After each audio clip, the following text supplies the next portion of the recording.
Assalamualaikum warahmatullahi wabarakatuh. Selamat datang kembali di channel cerita horor Pen History.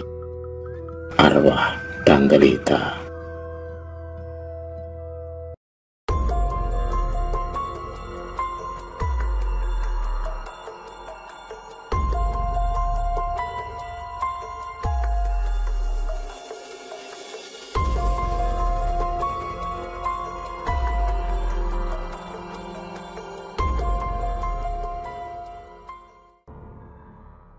Rasa cintanya pada almarhumah berubah menjadi ketakutan yang luar biasa.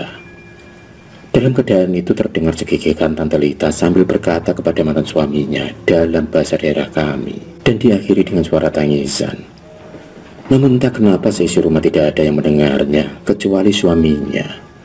Dan dalam keadaan ketakutan itu, suami Tante Lita refleks melempar lampu tempel ke arah Tante Lita dan berlari menuju kamar kakekku sambil berteriak minta tolong. Kami sekeluarga pun terjaga semua dan berbondong-bondong menuju ke arah dapur. Namun arwah Tante Lita sudah tidak ada. Yang tersisa cuma lampu beserta minyak tanah yang berserakan. Tidak kebayang ketakutan seperti apa yang kami alami. Apalagi jarak rumah-rumah tetangga sangat berjauhan, kurang lebih 50 meteran dari rumah kakek. Akhirnya malam itu diputuskan semua untuk berkumpul tidur dalam satu kamar. Sesak dan berdesak-desakan tak terelakkan lagi karena oleh rasa takut yang luar biasa. Apakah teror arwah Tante Lita berhenti malam itu? Ternyata tidak. Sejam kemudian setelah semuanya berkumpul tidur dalam satu kamar, tiba-tiba dari kamar tamu tempat suami Tante Lita tidur di dalamnya terdengar suara seperti orang lagi meninabobokan anak kecil. Di dalam bahasa daerah kami sudah bisa ditebak suara siapa itu. Dalam ketakutan itu tiba-tiba kakek berteriak dari dalam kamar, "Lita, sebaiknya kamu pergi dari sini, bukan tempatmu lagi ini. Kami semua sudah beda alam dengan kamu." Dan suara Tante Lita pun tak terdengar lagi. Keesokan harinya sudah bisa dibayangkan betapa ibunya di kampung. Bermacam-macam gosip pun beredar, mulai dari masalah mati yang tidak wajar, yakni dalam keadaan hamil, lalu gosip masalah tata cara penguburan yang kurang didoakan, hingga masalah tentang Tante Lita semasa hidupnya jarang sholat, ditambah kakek sekeluarga yang kurang berpegang pada agama pada waktu itu. Akhirnya ibuku yang pada waktu itu masih kecil beserta saudara-saudaranya diungsikan ke rumah saudara nenekku di kampung sebelah untuk sementara waktu, untuk mencegah hal-hal yang tidak diinginkan. Tapi tidak dengan kakek, nenek, dan suami Tante Lita. Mereka tetap di rumah itu. Orang pintar pun dipanggil untuk memagari rumah kakekku. Maklum, zaman dulu apa-apa pasti diandelin adalah dukun. Malam ketiga di rumah kakek masih diadakan pengajian. Tapi sudah bisa ditebak, mereka para tetangga tidak bisa berlama-lama. Kali ini yang tersisa di rumah kakek adalah kakek, nenek, suami Tante Lita, dan dua orang saudara dari nenekku, om, ibuku yang datang menemani. Kebetulan rumah kakek terdiri dari 3 kamar tidur, yakni kamar tidur utama tempat kakek dan nenekku tidur, kamar tidur ibuku beserta saudara-saudaranya yang kini ditempati untuk tidur suami Tante Lita beserta 2 omnya ibuku yang datang menemani, serta kamar tamu yang kini lagi kosong. Kata ibuku yang menceritakan kisah ini padaku mengatakan, malam itu hujan agak rintik dan bulan agak tertutup awan. Seisi rumah pun mencoba untuk memejamkan mata. Namun beberapa saat kemudian, ketika mereka semua mulai tertidur, tiba-tiba terdengar suara yang berasal dari kamar tamu membangunkan seisi rumah. Semua berlari ke kamar tamu dan mendapati kaca lemari pakaian pecah. Dan yang lebih mengejutkan lagi, kasur dan spray sudah koyak seperti dicakar sesuatu. Kabut pun berserakan. Kali ini nenekku benar-benar ketakutan dan meminta diantar ke rumah saudaranya malam itu juga. Tapi kakekku menenangkan nenek dan mengatakan besok pagi saja. Belum reda rasa takut mereka, tiba-tiba saja suara gaduh terdengar dari dalam dapur. Kakek pun berlari ke kamarnya dan mengambil sesuatu di bawah kolong tempat tidurnya. Sebuah barang yang cukup tajam. Lalu kakek melangkah ke dapur dengan pelan-pelan. Tiba-tiba piring dan gelas berhamburan ke lantai dapur dan diantaranya sudah pecah. Belum habis rasa penasaran kakekku, tiba-tiba terdengar suara teriakan nenek dari dalam kamarnya. Kali ini kakek, suami almarhum Tante Lita, beserta 2 orang adik nenek berlari menyerbu kamar. Dan didapatilah nenek ketakutan lemas. Dengan terbata-bata, nenek berkata sembari menuju ke arah sudut kamar. Ternyata pada waktu kejadian kegaduhan di dapur, nenek memilih lari ke kamar untuk bersembunyi. Niat untuk menghindar, tapi justru ketemu dengan arwah Tante Lita yang menggendong bayinya di dalam kamar. Namun kini arwah itu sudah hilang dengan meninggalkan aroma kapur barus. Akhirnya malam itu mereka berkumpul di ruang tengah guna menunggu subuh. Rasa kantuk pun sepertinya lenyap. Tapi belum lama mereka hendak menenangkan diri. Tiba-tiba dari arah belakang rumah terdengar suara anjing yang mengeluarkan suara tertentu. Dan rupanya kakek sangat paham akan suara anjing tersebut.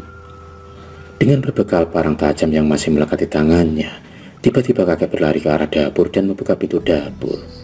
Kakek kemudian segera menyerbu ke tempat di mana dia mendengar suara anjing tersebut. Sambil mengayunkan parang ke arah rumpun pisang, tak jauh lagi, sebuah anak pohon pisang tumbang terkena sabetan parang.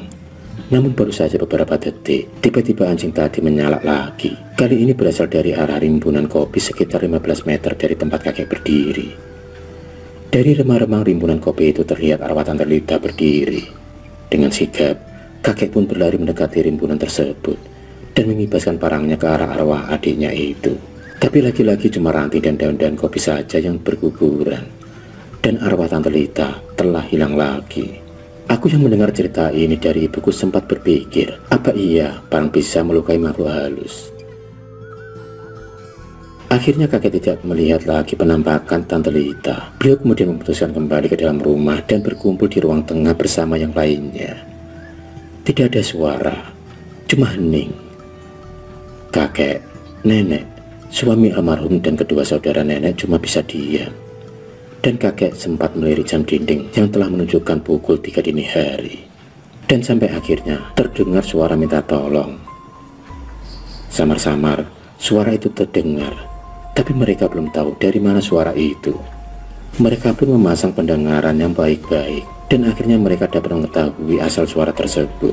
Suara tersebut terdengar dari arah rumah tetangganya, sekitar 50 meter dari rumah kakek. Akhirnya mereka memutuskan keluar rumah dan menuju ke rumah tetangganya. Tepat sekali, suara tangisan itu berasal dari rumah tetangga. Sebut saja namanya Pak Siwo.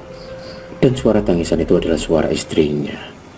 Beberapa tetangga lain pun juga berdatangan, dan mereka semua menghambur masuk ke dalam rumah Pak Siwo. Dan mereka semua pun melihat pemandangan yang cukup mengerikan.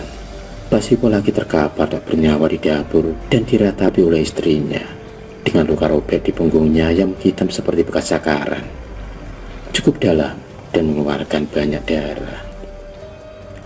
Seperti yang diungkapkan oleh istri Pak Siwo, bahwa malam itu Pak Siwo memang sedang sakit perut. Tak lama tiba-tiba istri Pak Siwo mendengar suara cekikikan, disusul suara erangan kesakitan suaminya dari arah dapur. Istrinya pun kemudian keluar dari kamarnya dan berlari ke arah dapur. Dan dia pun mendapati Pak Siwo tengah mengerang kesakitan sambil memegang punggungnya yang menyemburkan darah. Bahkan istri Pak Siwo masih sempat melihat arwah Tante Lita keluar dari dapur dengan melayang tembus melalui dinding dapur disertai suara cekikikan. Akhirnya dalam waktu sekejap, Pak Siwo menghembuskan nafas terakhirnya. Sudah bisa ditebak, cacian dan makian warga dilontarkan kepada keluarga kakekku.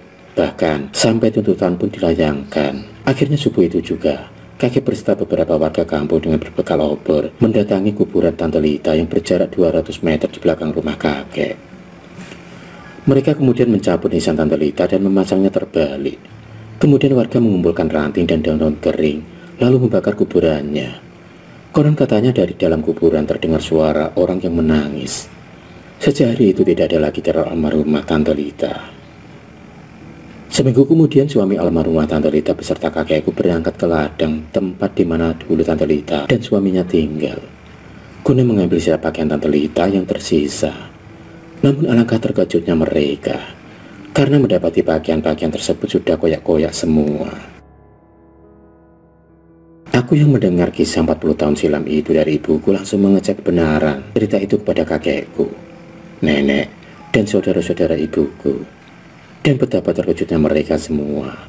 Mereka lantas menegur ibuku karena sudah mengungkit masa lalu. Mereka berpesan kepadaku agar tidak menceritakan hal ini kepada siapapun, karena ini merupakan kisah kelam keluargaku. Akhirul kalam. Wassalamualaikum warahmatullahi wabarakatuh.